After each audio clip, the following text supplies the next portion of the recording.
Hasil survei yang dilakukan oleh YPublika menunjukkan elektabilitas Gubernur Jawa Tengah Ganjar Pranowo menembus 20,2% untuk pertama kalinya sejak survei Maret tahun 2020.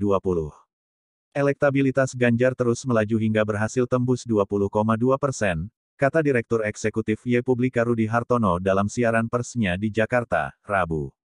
Elektabilitas Ganjar pada survei kali ini melampaui Prabowo Subianto yang selama ini unggul di puncak elektabilitas.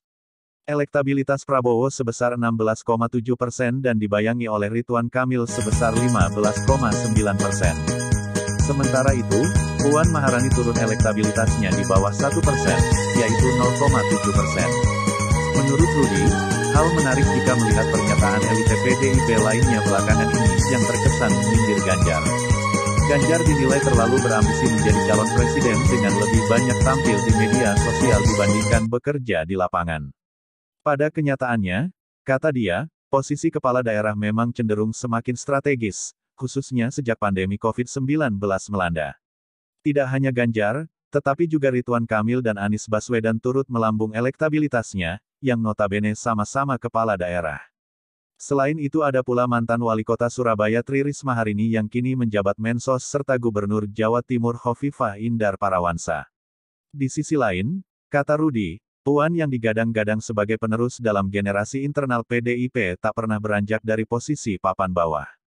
Posisi 4 besar capres masih dikuasai oleh Ganjar, Prabowo, RK, dan Anies, kata Rudy. Ganjar dan RK cenderung terus meningkat elektabilitasnya, sementara Prabowo mulai stabil dan Anies cenderung menurun. Jika melihat tren dalam setahun terakhir, Rudy menambahkan Ganjar dan RK berpeluang menjadi pesaing kuat Prabowo. Pernyataan sejumlah elite Gerindra mengarah pada pencapresan kembali Prabowo pada Pilpres 2024 mendatang.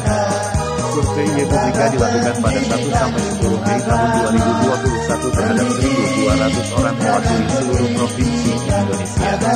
Survei dilakukan melalui sambungan telepon kepada responden yang dipilih acak dari survei sebelumnya sejak 2018.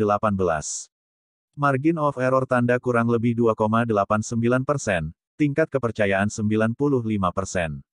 Berikut adalah elektabilitas Capres, Ganjar Pranowo 20,2%, Prabowo Subianto 16,7%, Ridwan Kamil 15,9%, Anies Baswedan 7,6%, Sandiaga Uno 7,3%, Tri Risma Harini 5,0%, Erick Thohir 4,1%, Agus Harimurti Yudhoyono 3,2%, Khofifah Indar Parawansa 2,4%, Giring Ganesa 2,1%, Mahfud MD 1,0%, Puan Maharani 0,7%, Airlangga Hartarto 0,5%, Susi Pujiastuti 0,4%, Muldoko 0,3%, lainnya 0,8%, tidak tahu, tidak jawab 11,8%.